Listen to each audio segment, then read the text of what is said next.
with you. You're 1 point shy of your career high, but after such a tough loss on Tuesday night, you only played 16 minutes out of that 55 because of foul trouble. How amped up were you to rebound from that tonight? I mean, very proud for the team. First of all, huge team win for us. Everybody contributed, but for me, I was really disappointed. It was eating me from the inside. See, guys keep coming back to overtime, drenched every time, and I'm like fresh and ready to play, but I can't play because me being not smart in certain possessions and get a stupid one. So I was a great win for the team, and happy that we bounced back the way we did. Chase, you seem unfazed at the free throw line late in games. It's a trait you possess your whole career. Can you talk us through the mentality of an athlete in that situation and what's kind of going through your mental? Yeah, just taking a deep breath and just relaxing. Knowing that the moment is big, but you just gotta be in your zone and know how many free throws I've shot. I've shot plenty of free throws throughout my time, and it's just being confident in yourself and knocking them down. Chase, after the last three-pointer, you came down ready to go ahead, layup to give Clemson lead. Can you walk us through that play and your mindset of attacking flag on that play? Yeah, I just I really can't even remember much of it, but all I remember is just getting him on a island and then just attacking him, just playing the game and just reading, and I saw it was an open lane, so I took it and made the layup. For either of you, what was the thing that Duke did that was hardest for you guys to overcome? I think they have a lot of good shooters. Obviously players, but they all really can shoot the ball. What were they? 50% from three as a team. So that was hard to guard, and so just because you have to guard them in the perimeter, the drivers get their opportunity to drive because we have to be spread out. So I think the combination of those two is really hard to guard. Chase, can you just talk about the belief that this team has and what those moments were like down the stretch, your guys' confidence and that narrative inside your guys' huddle? Yeah, we were just telling each other, like, finish the game, get a stop right here, or just one more stop and we win. Like, that's all we were saying. We were just encouraging each other, knowing we were built for it. We've been in, older guys who've been in a lot of games, been in a lot of, close games and been big games. So, we were just talking to each other, encouraging each other, just making sure we stayed confident, and just knew that we had a chance to win, and, all we had to do was just go out there and do it. Viktor, only 2 turnovers in the second half compared to the 10 out the gate in the first. Just what was maybe the conversations at halftime or the adjustments that led to such success in taking care of the ball? Yeah, there was an emphasis by coach. What we changed, I think we set more ball screens instead of pitch and catch. That was an initial game plan. So that was an adjustment. And I think players just made their individual adjustments, just being stronger with the ball at certain moments. That's it. Chase, as one of the leaders on this team, even dating back to last year after Boston College or this year being GT on Tuesday, it feels like you guys have an undeniable ability to respond to adversity. Can you talk a little bit about that from your perspective and what your message is to the guys after a tough loss and being able to respond by beating the number 2 team in the country? Yeah, like I said, we got an older group of guys who've been through a lot of games, a lot of losses, just a lot of different things, a lot of adversity. I think that, it shows out there when we play. We play with a lot of grit, a lot of toughness. And, for us, coming with that loss, it was just making sure we came out here with the right mindset, make sure we come out, not flat and, not lackadaisical or anything like that. So, for me, it was just, preaching, play hard, play tough, and, we'll give ourselves a chance to win. Chase, you're usually very stoic out there, don't show too much emotion, but you got that block, and it seemed like you let it all out in that moment.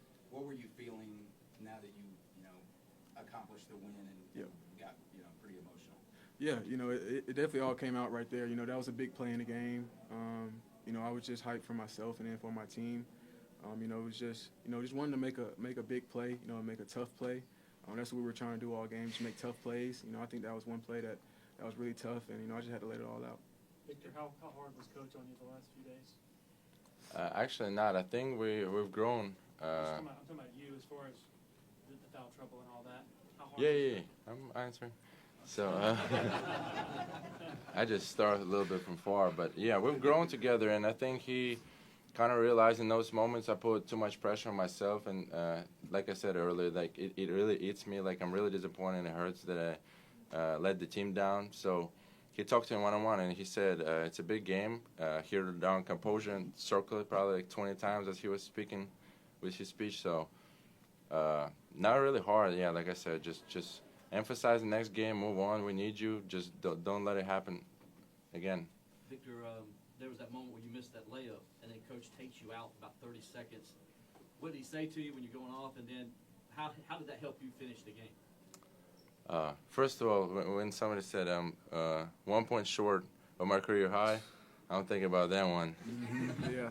But what helped to finish the game? I mean, like Chase said, we have older guys. I don't think we're really composed, really playing with poise at the end of the game. Like, we know what we need to execute. I think we did a great job of that. And coach just kind of like trying to calm it down. That's it. Getting back to that, the last guy to leave the court, taking selfies, hugging people your way out.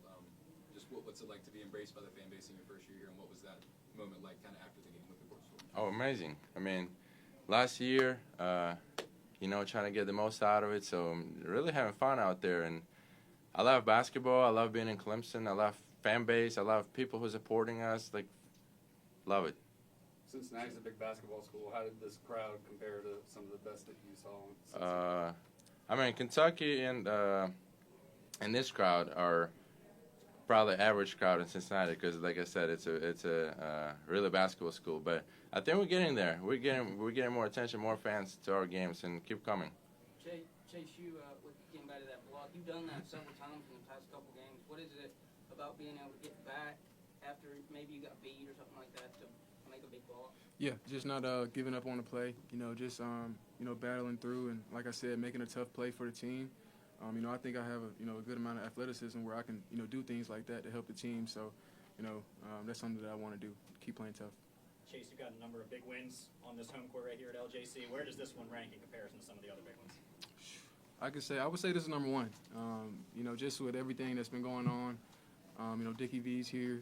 Different things like that. It was a lot going on in this game. I would say this is number one, just as far as atmosphere, the way we won, and the way this team played today. Chase, expanding on that, did Dylan hitting the biggest shot of the game impact being number one for you? Yeah, I wasn't thinking about that in that moment, but now that you say that was definitely a big shot. I'm proud of him for knocking that down. He put in a lot of work, so definitely proud of him.